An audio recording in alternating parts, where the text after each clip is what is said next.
Council adjourned meeting for Monday, December 19th, 2005 to order, so please stand for the Pledge of Allegiance.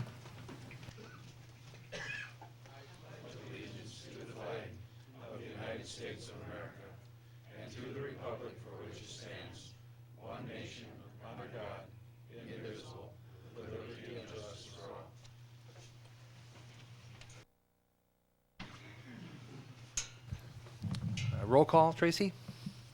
Arbogast. Here. Garnis. Here. Kisselbeck. Heller. Johnson. Meisenheimer. Here. Solberg. Walder. Here. Wilson. Here. And York. Thank you.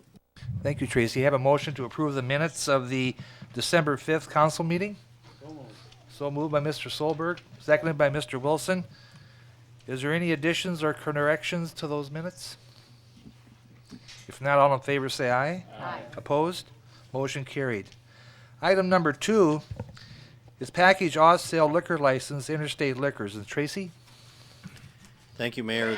At the December 5th City Council meeting, this particular application or license was withdrawn from the list of those that were to be renewed for 2006. And in lieu of renewing that license at its present location, the owner of the license, Mr. Lynn Engels, has asked to transfer this package license to his, what is, I believe, his home residence in an inactive status. So that's item number 2A, and item 2B would be to renew that then for 2006 as an inactive license at his residence on 42nd Street Southwest. Thank you, Tracy. We'll begin with the public hearing. Is there anyone here to speak to the application for the transfer of the package off-sale liquor license? Is anyone here to speak to that issue? If not, we'll close the public hearing and go to council action. May I have a motion, please? Motion to approve the transfer. Motion by Mrs. York. Is there a second? I'll second it. Seconded by Mrs. Walder. Is there any discussion?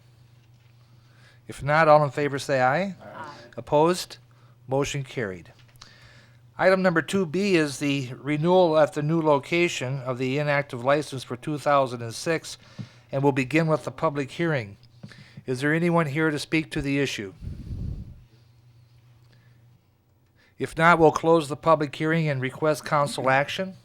May I have a motion, please? So moved. So moved by Mr. Johnson. Is there a second? Seconded by Mr. Solberg. Is there any discussion? If not, all in favor say aye. Aye. Opposed? Motion carried. Next is agenda item number 3, to consider bids received for the purchase of police department patrol vehicles. Randy, you'll be speaking to that then? Or, excuse me, Dave? I got volunteered. Thank you. Pursuant to our recent bid request for patrol cars for the year 2006, we only received one bid. That was from Watertown Ford. The bid amount came to $20,975 per vehicle, for a total bid of $83,900. That does represent an increase of $275 over the current state bid per car. How much was it? 275? $275 difference between the current state bid and the local bid. The state bid is $275 per car cheaper. Good, so we can feel good about going local then, Dave. I think so. Okay. Okay, if not, may I have a motion then to approve that bid, please? Motion to approve the bid from Watertown Ford. Motion by Mrs. York. Is there a second? I'll second that. Seconded by Mrs. Arbogast. Is there any further discussion? If not, all in favor say aye. Aye. Opposed? Motion carried. Thank you, Thank Dave. you. Item number 4 on the agenda is resolution number 5-64, establishing a rate schedule for hauled significant industrial user wastewater. And Mike Berger? Thank you. On November 22nd, at the recommendation of staff, the Public Works Committee approved a request from an industry located just outside the city limits to discharge their wastewater to the wastewater treatment facility. Now, to accommodate this request, we need to establish an appropriate user rate. The current hauled liquid waste fee structure was not developed to include significant industrial users, and all significant industrial users are required to pay their share of the costs associated with the industrial pretreatment program. So Resolution 0564 was prepared to establish a user rate that combines the hauled liquid waste fee of $34 per thousand gallons with the portion of the significant industrial user rate that is based on pretreatment costs, which is $7 per thousand gallons, for a total of $41 per thousand gallons with a minimum monthly fee of $55 a month. This comes with the recommendation of November 22nd Public Works Committee. Thank you, Mike. May I have a motion then, please? So moved by Mr. Giselbeck. Is there a second? Second. Seconded by Mr. Meisenheimer. Is there any further discussion? If not, all in favor say aye. Aye. Opposed? Motion carried. Thank you, Mike. Item number 5 on the agenda is Resolution 5-65, approving tax increment interfund loan to Tax Increment Financing District Number 3. Tracy? Thank you. As the agenda item indicates, this is the formal council approval of a loan from the Capital Improvement Fund to Tax Increment District Number 3. You know, the council has given informal approval to this loan earlier in authorizing the improvements on 43rd Street and other improvements in Pheasant Ridge Industrial Park. As the resolution and the attached loan document indicate, the loan is for a maximum amount of $450,000. It's a 20-year loan, will be repaid with interest at 7%.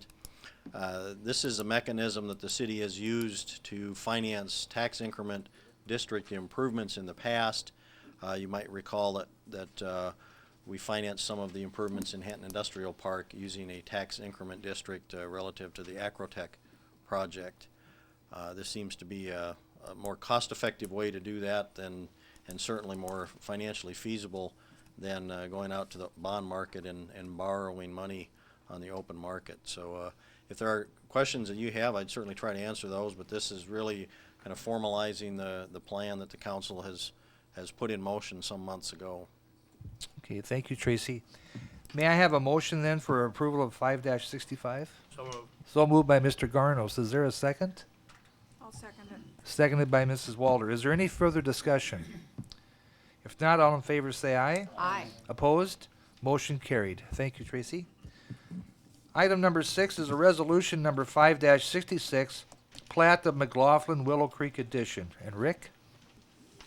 Thank you, Mayor Fox, and good evening, ladies and gentlemen of the council. This plat of McLaughlin Willow Creek Addition is brought to you by proprietors McLaughlin and Schultz Incorporated, which is a slight change in the name.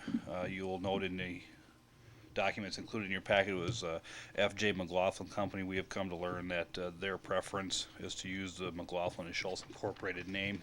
Other than that, this is a 4.6 acre piece of property, approximately 150 feet wide. It is 150 feet wide by approximately 1,300 feet in a north-south direction. The location of it is, if you know the intersection of 19th Street East and 3rd Avenue North, from that intersection it's 1/2 mile east. And I can bring that up on the GIS if necessary. But it is in the westerly 150 feet of the property there, owned by McLaughlin and Schultz Incorporated. We're platting it in the county because it is not contiguous to the city, but we do have the platting jurisdiction in this area. So the county has taken action to approve this plat. This matter was taken up by the Plan Commission December 7th, recommending its approval by this City Council, and I would recommend and request that same action from this City Council as well. I guess that's all. Okay, thank you, Rick. May we have a motion then for the approval? Motion. Motion by Mr. Wilson. Is there a second? Seconded by Mr. Solberg. Is there any further discussion? Rick, is this part of that stormwater or that drainage plan that we're putting together? It is. One of the first major drainage master plans that we went into was called the Willow Creek Tributaries Area Master Plan, and this is in order to implement the drainage corridor necessary for that project. Is there any other questions? If not, then all in favor say aye. Aye. Opposed? Motion carried. Thank you, Rick. Item number 7 is the approval of contracts for E911 service with Day County and Hamlin County. And Captain Haig, will you be addressing that?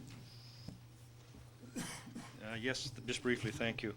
I have with me the original contracts that have been signed by the the Cottington County Commission, the Hamlin County Commission, and the Day County Commission for 911 service for the year 2006. And we're requesting council approval to grant the mayor the authority to sign the contract to renew it for the coming year. So moved by Mr. Giselbeck. Is there a second? I'll second it. Seconded by Mrs. Walter. Is there any further discussion? If not, all in favor say aye. Aye. Opposed? Motion carried. Thank you, Captain Should I Haig. leave them with you or Tracy? I would say Tracy would be the proper.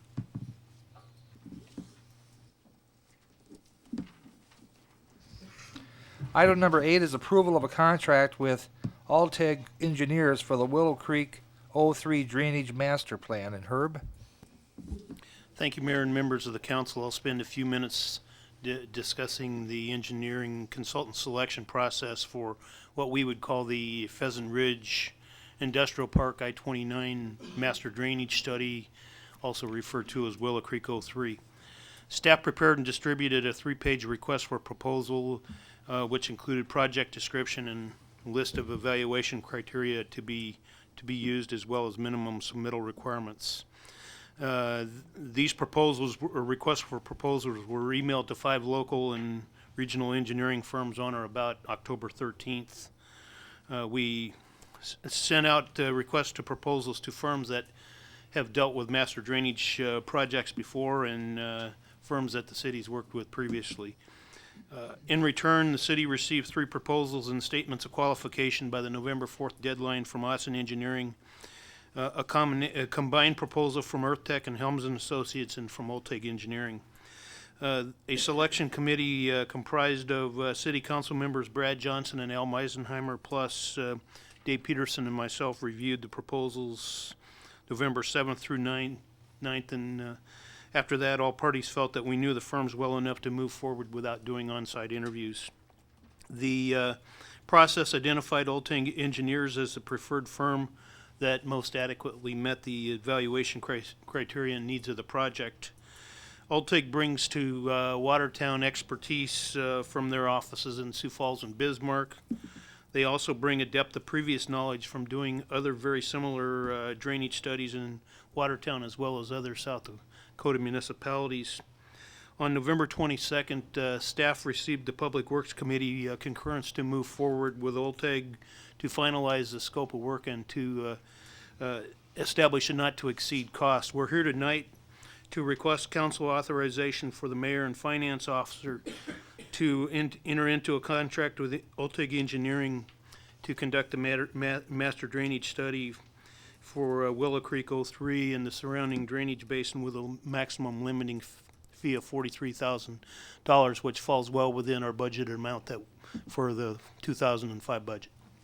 Thank you, Herb. May we have a motion then, please, to approve that contract? So moved by Mr. Meisenheimer. Is there a second? Second. Second by Mr. Johnson. Is there any further discussion? If not, all in favor say aye. Aye. Opposed? Motion carried. Item number 9 is the approval of a joint funding agreement with the U.S. Geological Survey for watershed monitoring and flood forecasting system. And Rick? Thank you, Mayor. Included with your packet is the proposed agreement. You'll probably look very familiar. We do this every year. It's a joint funding agreement with the United States Geological Survey for the operation and maintenance of a number of stations for the benefit of watershed monitoring and flood forecasting in the Big Sioux River. Also included is a map, just to refresh our memory as to the location of the stations, including stream and lake gauging stations and precipitation gauges. That is included in this. The total cost is approximately $75,000 for the operation and maintenance of the 12 components contained therein. The Watertown's cost share of that is $16,691 as proposed by this joint funding agreement, and it runs and it's to cover the period from October 1st, 2005 to September 30th, 2006. Other cost share partners that are included with this monitoring system include Cottington County, the Department of Environment and Natural Resources, East Dakota Water Development District, and Lake Compesca Water Project District. Again, the city's cost share of this program on an annual, for this year, for that water year that I mentioned, is $16,691. This comes to you with the recommendation of the December 13th Public Works Committee for approval. Thank you, Rick. May I have a motion then for so moved by Mr. Garnos. Is there a second? I'll second that. Seconded by Mrs. Arbogast. Is there any further discussion? If not, all in favor say aye. Aye. Opposed? Motion carried. Thank you, Rick. Item number 10 is withdrawn. Item number 11 is a change order number 1, a final, to contract with Bates Construction for landfill D cell number 3 project. And Dave? Good evening. You have before you the final change order for Bates Construction for landfill D cell number 3 for a decrease of $49,707.06. This reflects the actual quantities of work completed on the project. And this comes to you with the recommendation of the Public Works Committee for approval. May I have a motion, please? So moved. So moved by Mr. Heller. Is there a second? Second. Seconded by Mrs. York. Is there any further discussion? If not, all in favor say aye. Aye. Opposed? Motion carried. Thank you, Dave. Item number 12 is the approval of the additional segment to the South Dakota Department of Transportation Functional Classification Routes Map. Dave? The council previously approved the functional classification map for the city of Watertown. DOT had presented to us, and at the time that we approved that, there was one segment that wasn't shown on the original drawing, and it wasn't reflected in the resolution that was approved. I had presented that fact to the council at the time and made them aware of that, and you had agreed with having that additional section at that time, but DOT wanted to formalize the process and get a resolution having this additional segment added. This is a segment that of the south bypass that's being proposed from Broadway over to connect to Highway 20. This comes to you with a recommendation from the Public Works Committee for approval.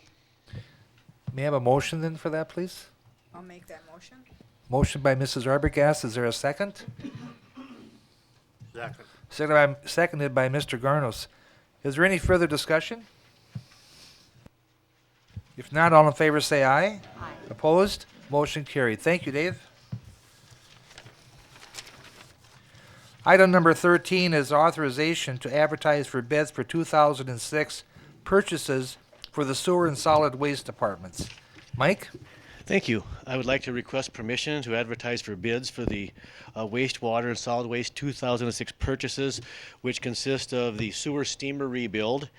This unit is used to thaw out sanitary and storm sewer lines. It's mainly used to manage the annual spring thaw, clearing out the storm sewers of ice, and occasionally a shallow frozen sanitary sewer. The current unit is 32 years old, and they're no longer manufactured, so we have budgeted $27,000 for a rebuild of the existing unit. The next item would be the solid waste pup truck. This is a small-sized refuse truck which is used almost daily for litter patrol with a MADVAC system at the landfill and along the roadways. We use it to collect the downtown sidewalk garbage containers, and it's also used for mist containers and for tight areas. The current unit is composed of a 1993 12-year-old pickup chassis with a 7-year-old service body, which is underpowered and has a weak transmission, so we've budgeted $60,000 for this unit. We've next budgeted for 95-gallon containers and would like to advertise for bids for $10,000 worth of blue municipal solid waste containers and $22,000 for green yard waste containers. We also are going out to bid for the landfill leachate truck. Here we're replacing a 29-year-old truck, which is the body's rusted out, bolted together, and we've had to repair some tank leaks. And we have 2 old trucks that we use to haul the leachate, And in 2004, we hauled 825 loads to the wastewater treatment facility. We've budgeted $57,500 for this unit, and we're planning to purchase a 1995 or newer used unit locally. And then the final item would be the alternative daily cover applicator. The current unit consists of a 31-year-old military surplus chassis. Parts are no longer available and it needs some repairs. We've had do some repairs on it. And a 7-year-old body. We originally budgeted $79,000 for another chassis-mounted unit, but have now elected to write a spec for a less expensive trailer-mounted unit, and will probably be somewhere under $50,000 as opposed to $79,000.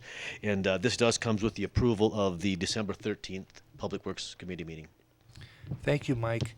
May we have a motion then to allow him to authorize, to advertise for bids for 2006 purchases? So moved. So moved by Mr. Johnson. Is there a second? Seconded by Mr. Giselbeck. Is there any further discussion? If not, all in favor say aye. Opposed? Motion carried. Thank you, Mike. Item number 14, which I think we can just take all together, is the approval of business license applications. Number 1 is K&L Mechanical for a gas fitting contractor license for a fee of $100. 2, Tim Kaz of K&L Mechanical for a gas fitter license for a fee of $25. Number 3, Zian Plumbing for a gas fitting contractor license for a fee of $100. And 4, John Otterson of Zian Plumbing for a gas fitter license for a fee of $25. May I have a motion to approve those license applications? So move. So moved by Mrs. Walder. Is there a second? I'll second that. Seconded by Mrs. Arbogast. Is there any discussion? Well, I noticed the address is Milwaukee, Wisconsin. What's the deal on that? I believe that was the contracting firm that is doing the plumbing and gas fitting for the Walgreen project.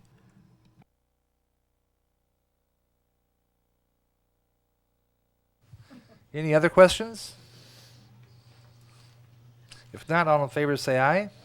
Opposed? Motion carried. Next, item number 15 is an acknowledgement of a notice to conduct a raffle by the LATI affiliate, and I need a motion to just acknowledge the raffle. So could I have a motion? Motion by Mr. Solberg. Is there a second? I'll second it. Seconded by Mrs. York. Is there any discussions or questions? All in favor say aye. Aye. Opposed? Motion carried. Item number 16 is the open, and you should have a handout, and it's one item on the open. It's an authorization of landfill surcharge to accept and chip waste utility poles. Mike?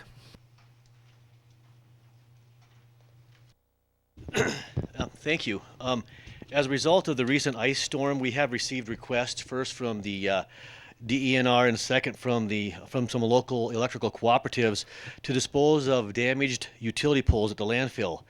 Upon receiving a request last week from East River Electrical Cooperative to dispose of some poles, I did contact all of the electrical cooperatives I'm aware of in our service area to try and estimate the number of poles that may be brought for disposal. And there are approximately 3,755 poles down in our area, but it's expected that most of these will be recycled by salvaging efforts of local farmers.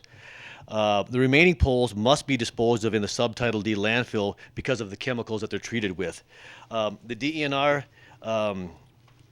has informed me that they have data indicating that these poles, aged poles of this nature, have been tested and they have not resulted in a significant release of the chemicals because they're so tightly bound in the wood.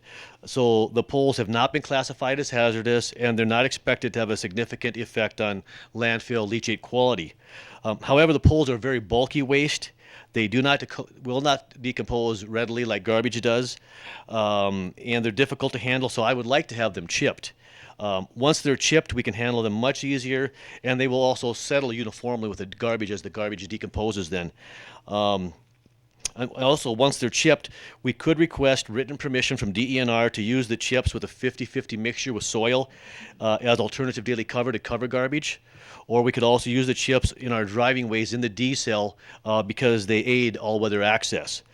Normally, with our untreated wood, we burn it, but we do chip a little bit every year because these chips do aid access inside the D cell area.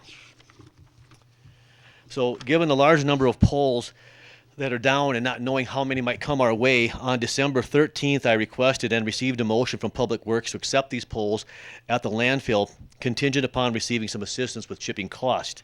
At this time, since the disaster has not yet been declared, to my knowledge, and given the fact that I've got one cooperative that would like to start bringing them, and maybe as soon as tomorrow, that I would like to bring this matter forward and recommend that, as opposed to waiting for a disaster and some assistance with chipping, to develop a surcharge to cover the cost of chipping the poles. And it would be my recommendation that that would be about $12.75 a ton. This would cover the chipping and the handling expenses, and then also restrict the poles to 8 foot in length, because the chipping company cannot chip them in excess of that length. So whether the poles are chipped or not, they must go in the subtitle D cell because of the chemicals, so it's appropriate to at least charge the minimum tipping fee for these. And given the potential effect on accelerated landfill utilization and the cost of chipping, I don't think a surcharge would be inappropriate. I have discussed this amount with the one company that was wanting to bring some as soon as tomorrow, and they were not opposed to it. So again, I would limit the poles to 8 foot in length to accommodate the shipping process. I've placed this on the open agenda. It's somewhat of an emergency, because if I went back to Public Works and the regular agenda, it would probably cost us 4 weeks in time. And some of these companies are moving rapidly into cleanup and would like to start bringing the material to us. And again, that's as soon as tomorrow. So I guess I would like to request a motion to consider a surcharge of $12.75 per ton for the disposal of damaged utility poles. That's in addition to the normal tipping fee at the landfill.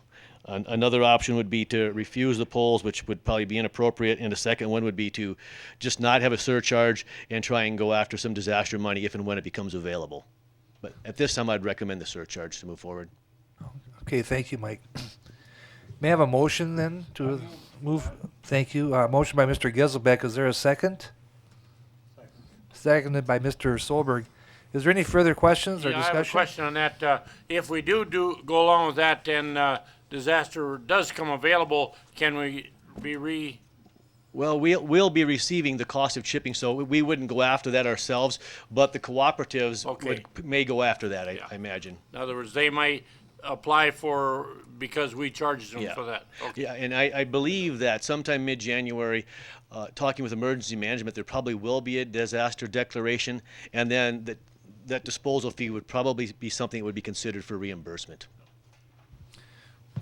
Are there any other questions for Yeah, Mike? I got a question, Mike. If we get more than we expect into the landfill and you chip up what you need, will you burn the excess and still charge a fee for that? No, I can't burn them because that would release the chemicals to the atmosphere. So I've got to, I talked with DENR today. What I would do is receive the poles in the 8 foot sections into a subtitle D lined area. And then I've got a chipper coming in January, and I can start chipping them. And then I will just store those stockpiles of chip material inside subtitle D. I cannot burn them. Are there any other questions for Mike? If not, then all in favor say aye. Opposed? Motion carried. Thank you, Mike.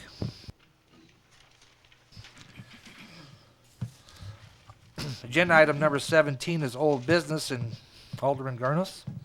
Yes, I would like to move to take from the table the proposal made at our last meeting about raising the rates for the city's ambulance service.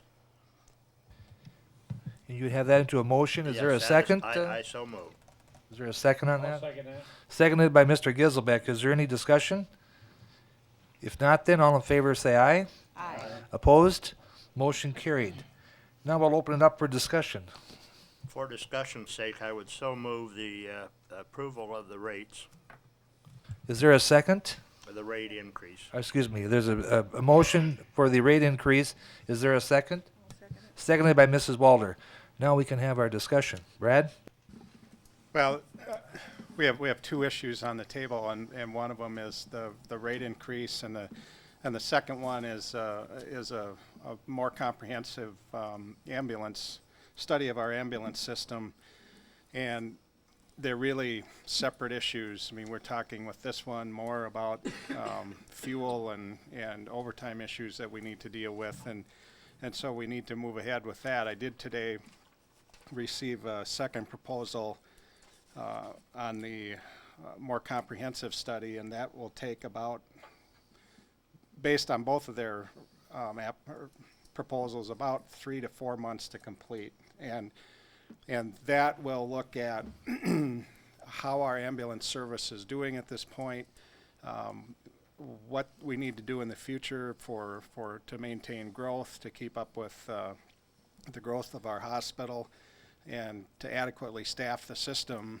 And we'll be looking at a lot of issues with that, and that will probably be coming before the Finance Committee at a special meeting, I would guess, in early January. We got it too late to bring it before tomorrow's previously scheduled meeting, but that will be coming forward, and that will kind of hopefully lay the foundation for the future of our ambulance system overall. But this, I believe, we need to move on right now.